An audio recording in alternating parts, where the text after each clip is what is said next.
Estamos de volta com o Band Eleições desta semana, hoje falando sobre sustentabilidade. Eu estou recebendo aqui no estúdio do Band Eleições a Fernanda Haskell, que é consultora em gestão e sustentabilidade. Ela desenvolve projetos que aumentam o impacto social. O Carlos Marcondes é o nosso jornalista convidado hoje.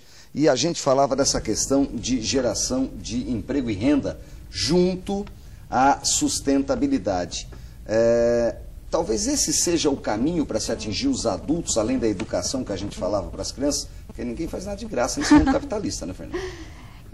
E talvez seja mesmo, e como nós estávamos falando, precisa uma espécie de economia paralela em relação àquilo que acontece hoje, na relação produção-consumo. Assim? No que eu estou falando exatamente? Há hoje um modelo de negócio que chama negócio social. O negócio social ele foi conceitualizado por um grande economista de Bangladesh chamado Muhammad Yunus. E a ideia de negócio social é empreender, mas o objetivo não é o lucro. Então quebra-se a ideia do lucro, e sim resolver um problema social. No mundo capitalista? No mundo capitalista. Como? Por exemplo, em Bangladesh... Aí eu vou citar um exemplo já pronto, consagrado, em que uma grande empresa apoiou.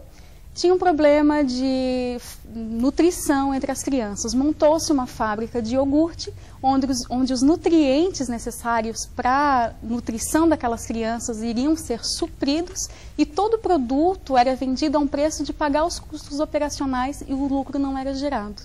Quem investia no empreendimento tinha um retorno social, aumentando o impacto social do dinheiro investido. Então, nessa situação, quebra-se a ideia de lucro, resolve-se um problema social e o negócio funciona como um negócio convencional, vamos dizer assim, seguindo as regras de mercado. Quais são essas regras de mercado? Mas sem um produto lucro, de qualidade. os empresários lucram no negócio primordial dele e não nessa ação que vai no combate, nesse caso, à fome. Nós vivemos um momento onde o dinheiro não é necessariamente um problema. Os empresários e o governo, eles têm dinheiro para ser investido na área social. Agora, não há bons projetos a ponto de ser, ou bons negócios a ponto de resolverem de fato o problema social e não somente dar comida aos pobres, o que geralmente, não em todos os casos, é feito. Então, o empresário e o poder público querem investir. Não sei se todos os governantes, mas tem dinheiro a ser investido. E então, a necessidade não é, nessa área social, a necessidade não é reverter o lucro, gerar lucro através desse dinheiro investido, e sim resolver um problema social. É o que acontece hoje com departamentos e empresas que investem em áreas de responsabilidade socioambiental. Pelo menos uns % né? Pelo menos alguns. Veja, eu estou observando aqui atentamente os argumentos da Fernanda. Na verdade, o que é ambientalmente, ou tem que ser ambientalmente correto, tem que ser também economicamente viável. Senão vira uma utopia. Né? Essa é a grande verdade. Sim. Infelizmente, nós aqui no Brasil, no geral, a gente se apega a modismos. É tão verdade isso, que a maioria das roupas aí de grife, etc. e tal, da moçada que tem muita dificuldade econômica, é tudo em inglês, etc. e tal, que você perguntar a um deles, ninguém sabe o que significa. Aí, de repente, vem a tese de sustentabilidade, que é muito importante. Aí a gente corre atrás dos modismos, etc. e tal. Eu acho que está na hora da gente, nós brasileiros, sermos mais brasileiros. Por exemplo, Nicolini, talvez alguns que nos assistem agora saibam do que eu vou falar. O Jânio Quadros, quando assumiu a prefeitura de São Paulo, em 85, me parece, que você talvez nem tenha nascido ainda nessa época, a primeira coisa que ele falou é que o pessoal lá na rua, que catava lixo, ele ia estimular a criação das cooperativas de catadores. Foi ideia dele. Quer dizer, uma sementinha que germinou. Isso que você está falando em São José dos Campos ocorre de uma maneira até muito eficaz, guardadas as proporções, porque o poder público ofereceu esse apoio, existem lá pessoas, profissionais como você e outros, orientando, e de repente nós já conseguimos ampliar esse trabalho, correto? Agora eu pergunto a você o seguinte, na região metropolitana do Vale do Paraíba e Litoral Norte, são 39 cidades. Quantas fazem isso? São José dos Campos. Taubaté, alguma coisa?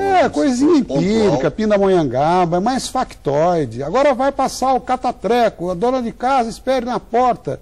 Mas aquilo ali, numa cidade de 150 mil habitantes, atende a 200 pessoas.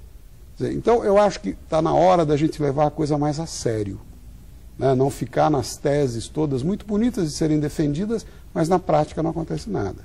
Que bom que vocês jovens estão entrando nessa área com tudo, porque eu acho que a única maneira da gente resolver é lá na frente, porque hoje está difícil.